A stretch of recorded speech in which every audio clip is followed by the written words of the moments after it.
Okay, we're talking about maple syrup here, and so to give you a little idea of what the setup looks like and where we're at. So this is part of my woods, and so it goes back 200 more yards towards the river. Different bucket options or different tapping options rather. Some hang from a tree. There's other taps that I have that lines feed directly into 5-gallon buckets. And effectively what you do is you drill a hole, or depending on the size of the tree, you can drill multiple holes like that one has there. And then you either add taps to it or a spline like this. In this case, we have a metal spline.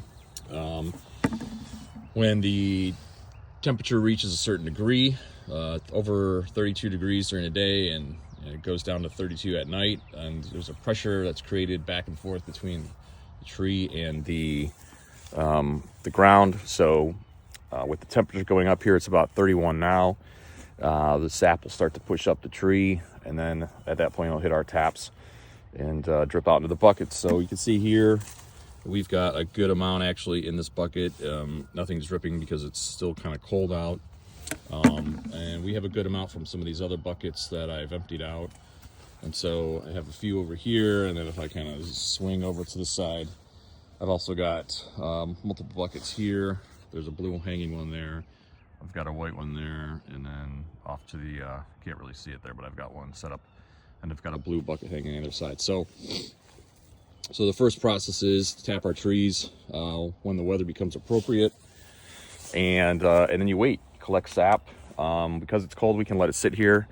It'll be fine. It is similar to any other kind of natural product, natural food product that is. So if it gets too warm, if it sits out too long, if we don't take care of it soon enough, it will spoil.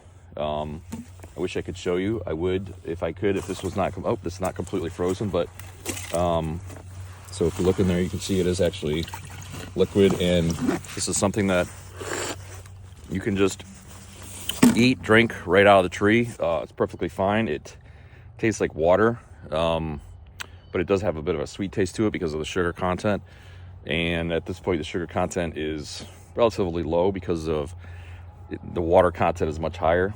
But we'll take this later, collect it all, put it in like one primary big bucket that I have, and then we'll start boiling it off and bringing it down. So boiling process basically removes all the water, and we get down to the sugar content we want, which is it's I don't remember the ratio right now. I'll look it up later for you. But the point is, we take this, and after a lot of boiling and refinement, we will have syrup. So more to come on that later. Okay, so that's the initial setup. This is the woods. It's a beautiful morning out here. It's a little chilly, but it's great. Animals are out. Spring is close, so more to come later.